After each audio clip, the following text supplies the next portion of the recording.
नाजरीन, ये बात है ईयर 1722 की, यानी आज से करीब 300 साल पहले, जब एक यूरोपियन एक्सप्लोरर जैकोब रोगवीन अपनी बोट में तैरते तैरते गलती से इस आइलैंड पर आ पहुंचा था। उसने क्या देखा कि इस आइलैंड पर पत्थर से बने कुछ स्टैचूज समंदर को पीठ देकर खड़े हैं। देखने में ये स्टैचूज किसी देव की तरह लगते थे, जिनको बड़ी महारत से पत्थर को तराश कर बनाया गया था। जैकोब को ये मंजर काफी हैरानकुन लगा और तभी उसने इस आइलैंड को मजीद एक्सप्लोर करना शुरू किया। पता ये चला कि पूरा आइलैंड सिर्फ चंद स्टैचूज से नहीं बल्कि कई सौ स्टैचूज से भरा पड़ा है, जिनमें से कुछ खड़े हैं तो कई जमीन पर गिरे हुए भी दिखाई दिए। जिस दिन ये एक्सप्लोरर इस आइलैंड पर आया था वो दिन ईस्टर संडे का था, इसी वजह से इसका नाम ईस्टर आइलैंड रख दिया गया। उस दौर में इस आइलैंड पर सिर्फ गिने चुने लोग रहते थे और ये लोग इस आइलैंड को रापा नुई के नाम से पुकारते थे। लेकिन इन स्टैचूज को किसने, क्यों और कब बनाया, ये उन गिने चुने लोगों को भी मालूम नहीं था। बस उस दिन से लेकर यहाँ आर्कियोलॉजिस्ट और एक्सपर्ट्स के आने का सिलसिला शुरू हो गया। कुछ लोग ये मिस्टीरियस आइलैंड सिर्फ देखने जाते थे तो कई इनके पीछे छुपे राजों से पर्दा उठाने की कोशिश में लगे रहते। पिछले 300 सालों की कोशिशों के बाद आखिरकार अब आर्कियोलॉजिस्ट ने यहाँ चंद ऐसे सबूत तलाश किए हैं जिसको देखकर अब ये कहना गलत नहीं होगा कि हम इस मिस्ट्री को सॉल्व करने के काफी करीब पहुँच चुके हैं। ईस्टर आइलैंड समंदर में इतना तन्हा है कि इसका पड़ोसी पिटकैन आइलैंड यहाँ से 2075 किलोमीटर की दूरी पर है, लेकिन यहाँ पर इंसान भी नहीं बसते। 500 लोगों की आबादी वाला करीबी आइलैंड यहाँ से 2600 किलोमीटर दूर है, जो मैंगरीवा के नाम से जाना जाता है, जबकि ईस्टर आइलैंड खुद चिली की टेरिटरी में आता है और यहाँ से चिली का साहिल भी 3512 किलोमीटर दूर है। आज के दौर में यहाँ पहुँचना सिर्फ प्लेन की मदद से ही पॉसिबल है, जो चिली से ईस्टर आइलैंड तक पहुँचाने में पूरे 5 घंटे लगाता है। एक नॉर्मल साइज के शहर जितने बड़े इस आइलैंड में करीब 1000 बड़े बड़े स्टैचूज मौजूद हैं और इन स्टैचूज को मोआई कहा जाता है। इन स्टैचूज में से कई की आंखें हैं तो कई बगैर आंखों के बनाए गए थे, जबकि इनकी लंबी नाक, शार्प चिन, चिपटे सर और लंबे चेहरे इनकी शक्ल को एक अनोखी पहचान देते हैं। एक एस्टीमेट के मुताबिक ये स्टैचूज 13th सेंचुरी में बनाए गए थे, यानी आज से करीब 700 साल पहले।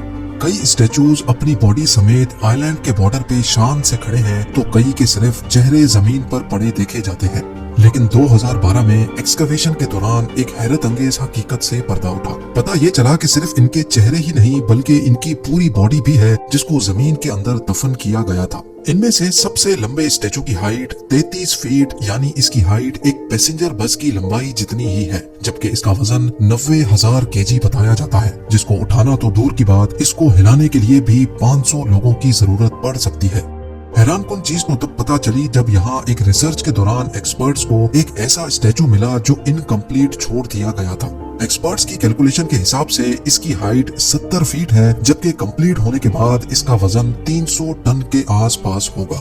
पत्थर को तराशकर स्टैचूज बनाना और फिर इतने ज्यादा वजनी स्टैचूज को आइलैंड के डिफरेंट स्पॉट्स पर लाकर खड़ा करना, ये एक ऐसा टास्क लगता है जो इंसानों के बस की बात ही नहीं। लिहाजा कई सालों तक ये माना जाता था कि ये काम स्पेस से आए एलियंस ने किया है, लेकिन मॉडर्न रिसर्च से ये थ्योरी बिल्कुल गलत साबित हुई, क्योंकि साइंटिस्ट और आर्कियोलॉजिस्ट को कई सबूत मिल चुके हैं जिससे ये बात जाहिर होती है कि ये स्टैचूज इसी आइलैंड पर मौजूद इस वोल्केनो से निकलने वाले वोल्केनिक ऐश स्टोन से बनाए गए थे, यानी ये काम यहीं इसी आइलैंड पर रहकर किया गया था। एक्सपेरिमेंट के तौर पे जब स्टैचू की सिर्फ आंख को पत्थर पर तराशने की कोशिश की गई तो इस काम में पूरे 3 दिन लग गए। ये काम एक खास टूल की मदद से किया गया जो पुराने दौर में लोग पत्थर तराशने के लिए इस्तेमाल किया करते थे। एक्सपर्ट्स का मानना है कि फुल साइज के एक स्टैचू को बनाने में 12 मजदूरों की टीम को कम से कम 1 साल लग जाता होगा। यहाँ मौजूद इनकम्प्लीट स्टैचूज को देखकर ये अंदाजा लगाया गया कि बड़े पत्थरों पर वहीं बड़े बड़े काम करके उसको स्टैचू की शक्ल में तराशा जाता था। ऊपर वाला हिस्सा कंप्लीट होने के बाद इसको पत्थर से अलग कर लिया जाता था। रिसर्च टीम को तराशने की बात तो समझ आ गई, पर अब ये समझना काफी मुश्किल हो रहा था कि इतने वजनी स्टैचूज को वोल्केनो साइट से कई किलोमीटर दूर आइलैंड के डिफरेंट स्पॉट्स तक कैसे पहुंचाया गया होगा, क्योंकि आखिरकार एक स्टैचू का वजन करीब 14 हाथियों के वजन के बराबर है। आज के दौर में भी अगर मशीन्स का सहारा ना हो तो ये काम करना इम्पॉसिबल लगता है।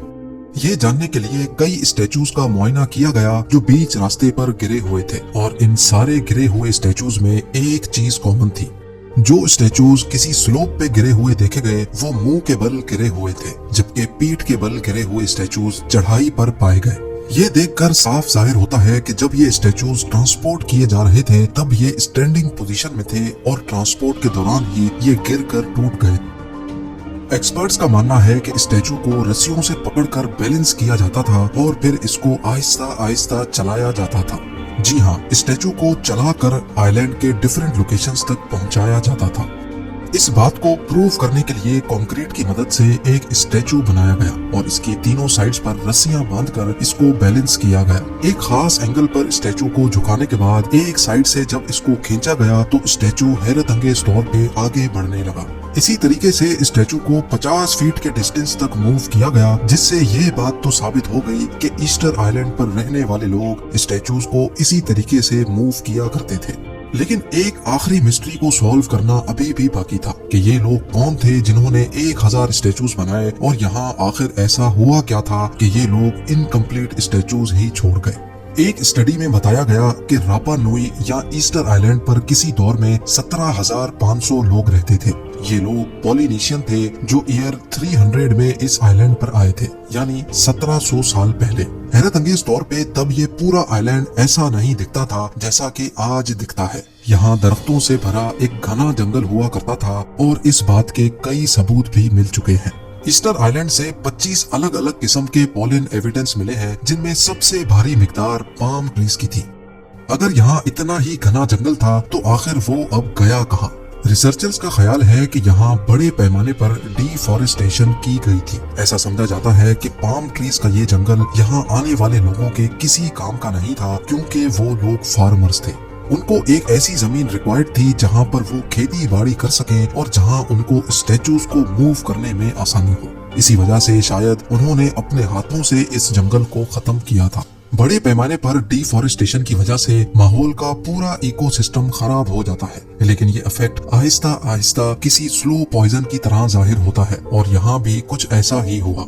शुरुआत में तो उनको कुछ पता नहीं चला, लेकिन वक्त के चलते यहाँ की जमीन बिल्कुल बंजर हो गई, जिसकी वजह से आइलैंड पर रहने वाले लोगों के लिए खाना कम पड़ने लगा और फिर आखिरकार यहाँ ये लोग आपस में ही लड़ पड़े। आइलैंड से कई इंसानी हड्डियों और स्केलेटन भी मिले हैं जिन पर चोटों के निशान मौजूद हैं। ये इस बात का सबूत है कि यहाँ सिविल वॉर हुई थी, जिसमें ज्यादातर खवातीन को निशाना बनाया गया था।